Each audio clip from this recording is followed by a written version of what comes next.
Wow, it looks absolutely stunning. What a car. We're always talking about form follows performance, and now I can see exactly what you mean. At least in the very beginning, it was only form following performance. What really would happen if we strip a Bugatti Chiron of all its creature comfort and then position the driver quite a bit more extreme and lower in the car, and then almost shrink wrap an exterior around the driver and the technical components and make it an ultra minimal and ultra performant concept. That became the project Bolide. And then when I look at the frontal area of the car, actually all I can see now is form following performance. For the first time, we're streaming the air through the internal part, meaning inside of the front wheels around the main monocoque. So you can see that performance and aerodynamic development dominates the frontal appearance of the car. And when we go around the side, that story actually continues. Raw air into the roof scoop, hot air traveling along the cabin, fresh cool air traveling in this light blue channel towards the intercoolers, and then hot air coming from the water coolers through this enormous negative scoop behind the front wheel, and then cool air again traveling on the bottom into the oil coolers and exiting. So this goes to show how technology and aerodynamic handling really came first, and then we try to find a win-win, how we position the cabin between the wheels, give the car quite a bit more stance, and also apply a bit of Bugatti identity with it, which I hope can be realized. It is unmistakably a Bugatti, and I can imagine that was not a work of the moment. Took a moment, but then, it's actually an evolution of the C line of the Chiron. And then compare that to the Bugatti line of the Divo, is quite a bit more sporty. And here you have the ultimate sportiness, on the Bolide, where the Bugatti line becomes super fast and really nice and elongated in proportion. So what's happening at the rear? Come on, I'll show you. So you see here that the exhaust was put right in the center of the rear end, therefore allowing the diffuser having maximum performance width.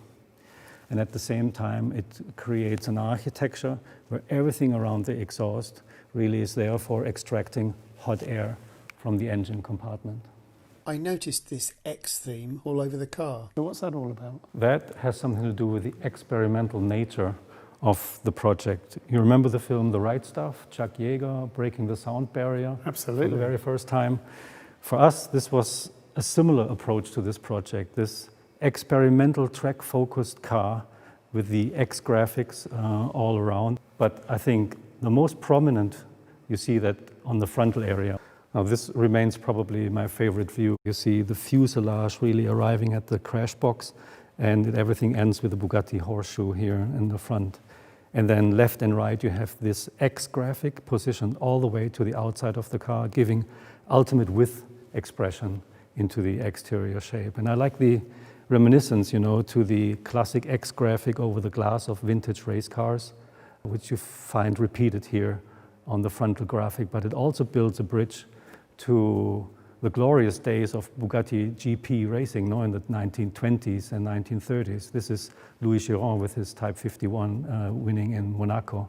And I think it's a wonderful analogy between the secret of success in those days, which was unmistakably the power-to-weight ratio, but it's a similar feeling, and it creates a link that we like very much. So, can we start it up again? I was hoping you would ask that.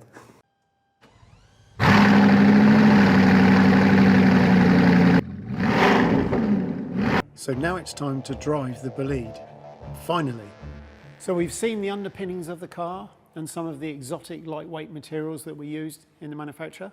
And now we still don't get to see the car because it's covered in this rather colourful camouflage. And with all those things that Stefan was talking about, where they saved weight using amazingly light materials, the result is a car that weighs 1,240 kilograms. Incredibly light for a 16-cylinder two-seater car. And if we come to the back, the heart of the car, we see, of course, the W16 engine. Now this engine produces 1,600 horsepower on regular 98 octane fuel, but using 110 octane race fuel, it can produce 1,850 horsepower. So coupled with that low weight, this gives us a weight to power ratio of 0.67 kilograms per horsepower and importantly, a weight to torque number of 0.67 kilograms per Newton meter. So, what does this actually give us in terms of performance on track? Well, the Bugatti engineers have done some simulations, and incredibly, this car could lap the Nordschleife in 5 minutes and 23 seconds. But then, importantly perhaps for me, I can relate to this very well, a lap of the Le Mans circuit in 3 minutes and 7 seconds. That's 7 seconds faster than any LMP car has ever lapped Le Mans. So incredible performance, and I really can't wait to try the car. So let's go.